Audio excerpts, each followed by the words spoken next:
Hi, welcome to Sanctus Library, update 2.9, first of the year. I'm celebrating 2 years since I started Sanctus Library and we reached 42,000 users. Thank you everyone for being a part of this. I hope you enjoy this new update. We are going to see all the new assets and changes in 2.9. Before we go through all the new assets, we are going to see a few changes in the addon itself. In the addon preferences, we have a new option here to change the size of the thumbnails. This is the default size 4. Let's try, for example, 6. And you can adjust to your liking. The search system is more compact now and it's real time. As you start typing, you will see the result changing and you can select the materials here. The search is also affected by the filters. So if you want to see only the less complex materials or the ones that are, for example, for Eevee, you will only see the results that match that criteria too. To select more than one option here, you have to press the Shift and click. Okay, let's start with the materials now. We have anisotropic brushed metal. I created something to let you change the direction here. Maybe you have something that it's oriented in a different direction and you can change that in the material properties. Here in the anisotropic, you can change this number. For example, if I change this to 1, you will see that we have the effect based on the x-axis, and in this case y, and so you will see how it adapts to different objects, and it works pretty well. In buildings, we have a flagstone. This one used displacement, as you can see here, so you have to have a adaptive subdivision on the plane. We have this fabric. This works for cycles and Eevee. Here is the Eevee preview and cycles.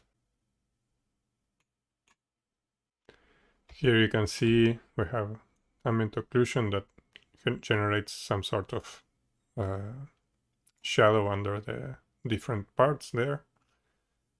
Control for roughness.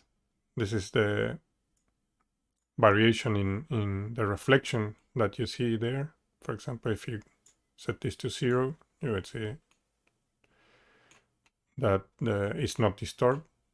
And as we increase this, it's like changing a bit the direction of each of the parts, the orientation. We have different presets. Since we are in fabrics, we also have the glitter PVC fabric. Also works in Eevee. I noticed I didn't add the link to the documentation, but it is there. I will fix that later. As you can see here, you have the link enabled. We have this foam here, classic in packaging.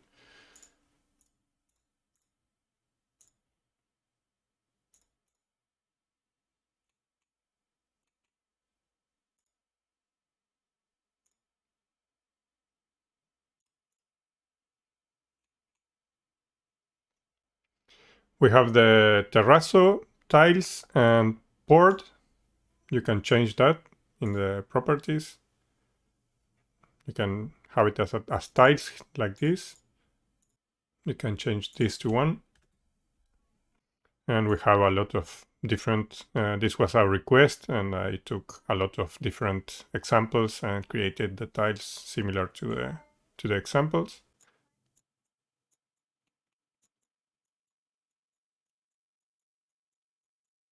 As usual, you have some options here. You can increase this tilt and you will see how the tiles move a bit. You can change the palette here if you want. You have 0 to 11. And then you can also change a bit the saturation, brightness, so you can create a bit of different look if you need. There's also a control for the mortar. You can change the size. And you can change also the color here. We have this new snow material. The default value here was a bit too high, so I changed it to 0.2. We also have some stylized snow cycles. And we also have one for Eevee. We have this coated glitter. It could be used for car paint, for example. We have two colors. As you can see, we can change this one here. And the last one is the new glass. This one is meant to be a bit faster than the one I did before. It's using less nodes, and it's easier to control the caustics and the dispersion here. Okay, now we are going to see the new generators. First one, there's an effect here. Apply asset to object. We will use Eevee. You can animate this value here. It reveals the wires, and you can change the color of this emission, the one for the wires, and the intensity of both. And if you want to use a subdivided mesh, you have to put it before the geometry nodes modifier. For example, if I add a subdivision surface and we have it after it, you will see that some parts are not matching. If I increase this even more,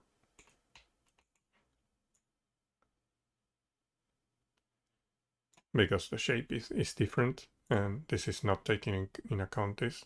So we put it here. Of course, the mesh will be more dense. We can decrease the radius there. I can change the values.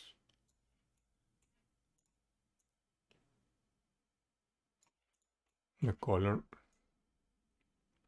In furniture, we have the new rug generator. You have to add it. The only thing I cannot put here for now, it's some limitation in Blender, are the inputs, for example, for materials and target objects. So you will have to come to the modifier tab. By default, this is using a texture, but you can change that in the shading. I will change this to solid view to make it easier.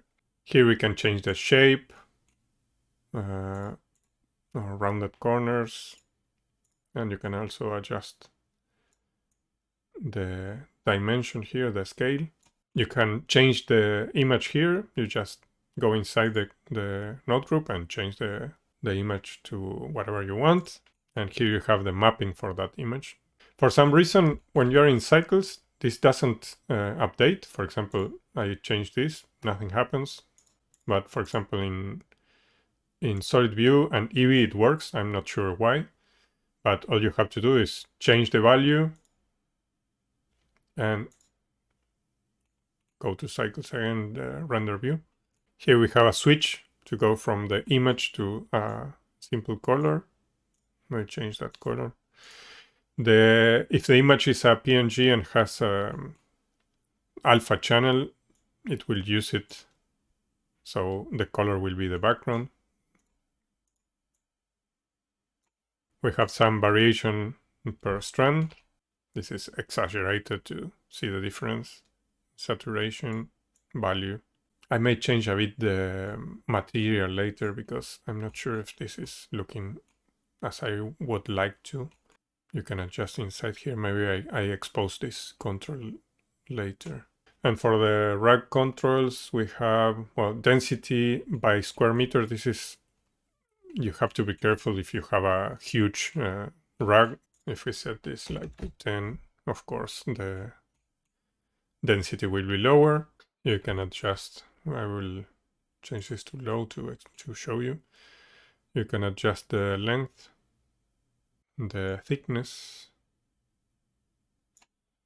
The tips get narrow if I increase this. The freeze also. We have the moss generator. We have to add the asset. If you have no target selected, you will see that it tells you to go to the modifier tab and select the target object. I will use the cube directly. So you can use this, select the target object, selecting the generator, use tab. You can remove those vertices. You select the drop in and surface, and you can start drawing.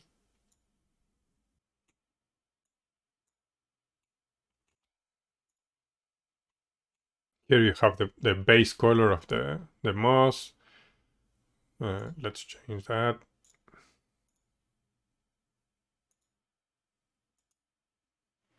Then you have some variation per particle in hue, saturation, brightness. You can control that. Then flowers, you can remove them completely if you set the density to 0. Or you can have a lot if you go to 1. And there's a color.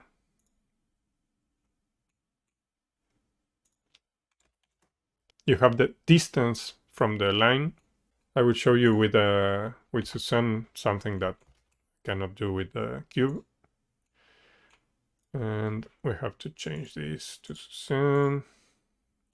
And I will select everything and draw something different. The backface tolerance is basically preventing this side, even if it is within the distance range, the tolerance will prevent it to add particles here.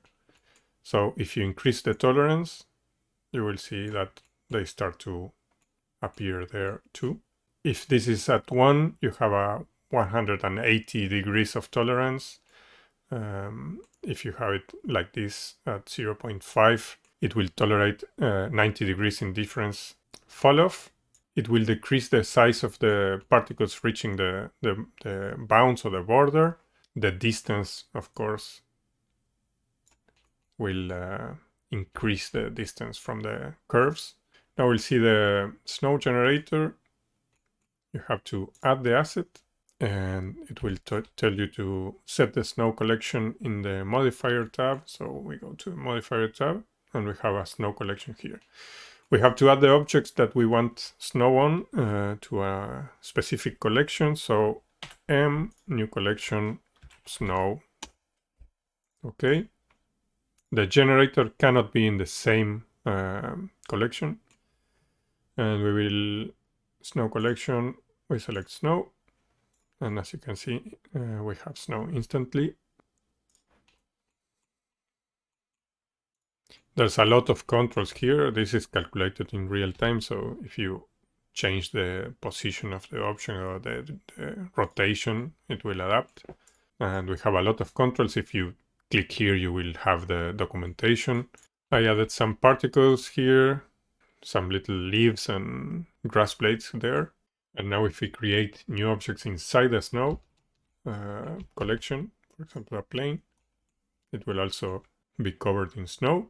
I will take the plane and grab it on top of Suzanne. You will see that the snow also get covered.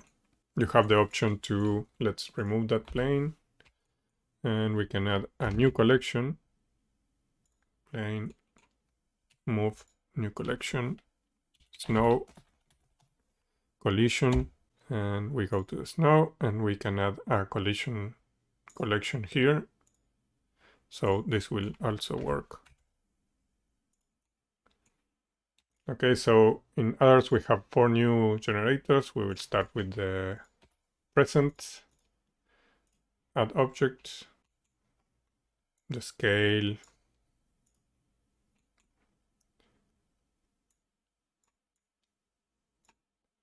we can rotate it there also. We can change the paper seed, the ribbon size or width, the seed, and you can make the ribbon always match the paper if you want. The scale. You can replace it if you go here and select a different object and replace. Next, we have the stained glass. You select the object and apply the modifier. This has 3 different ways to create the patterns. As you can see, it has symmetry. I have the same color for the eyes and different parts. In this case, we are using the area of the faces. So if the faces have similar size, they will have the same color, and you can go to the specific area parameter to add more tolerance. In this case, only if they are exact same size will have the same color, and we can add some tolerance. So the more you add, of course, the more tolerance you will get. There's another method that is index. So we change this to 2 index and specific parameter for index here. In this case, it uses the index of the faces, but it's mirroring the index to the other side. So the object has to have an axis to make the mirroring. For example, if we do it in the y-axis, this won't work. I'm using X in this case. As you can see, I can change it to Y, but of course, since there's no loop cut to make the mirroring there, it won't work as expected.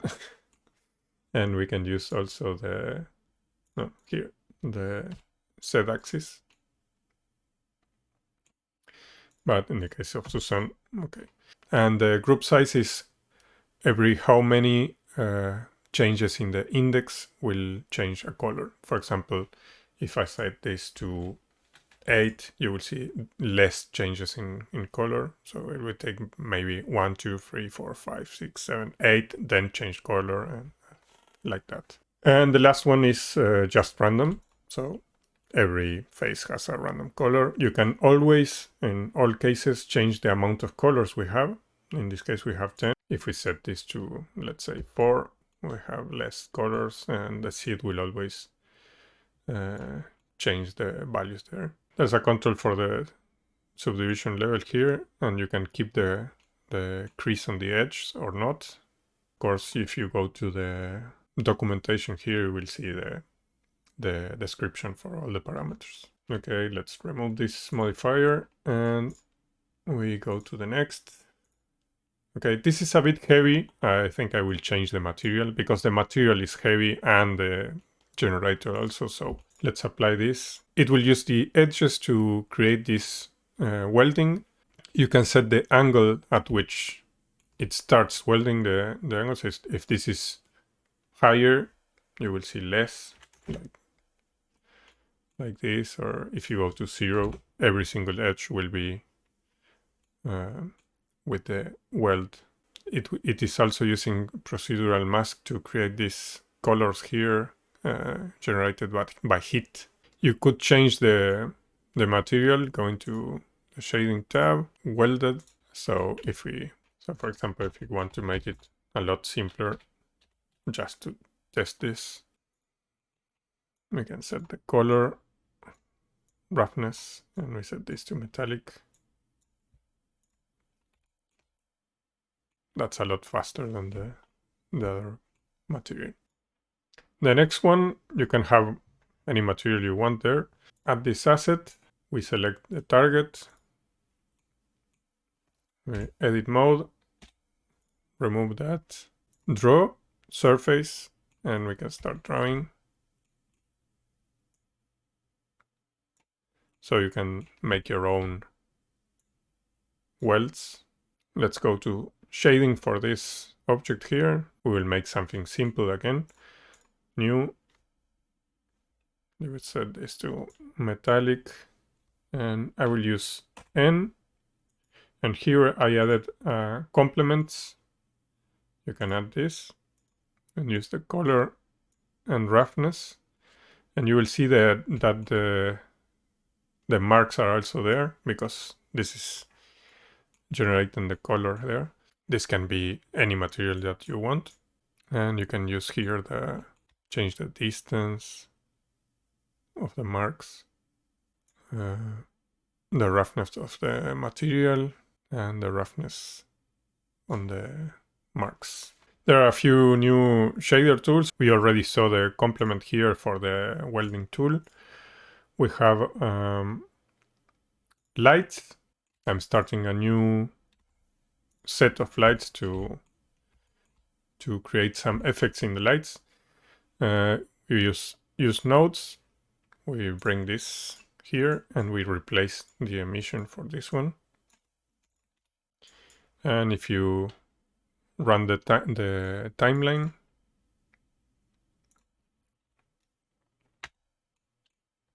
you will see the effect of a fading light. You can change the color. You can use it with any light.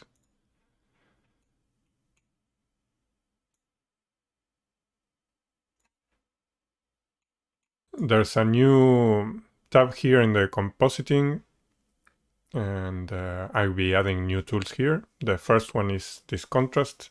If you add this, you will see that you have two values. One is to decide the amount of contrast. But as you can see, for example, this is a regular contrast. I can change the point where the values start going darker and the other values start going brighter. So in this case, the areas that are getting darker are not the ones that I want, so I will decrease this value.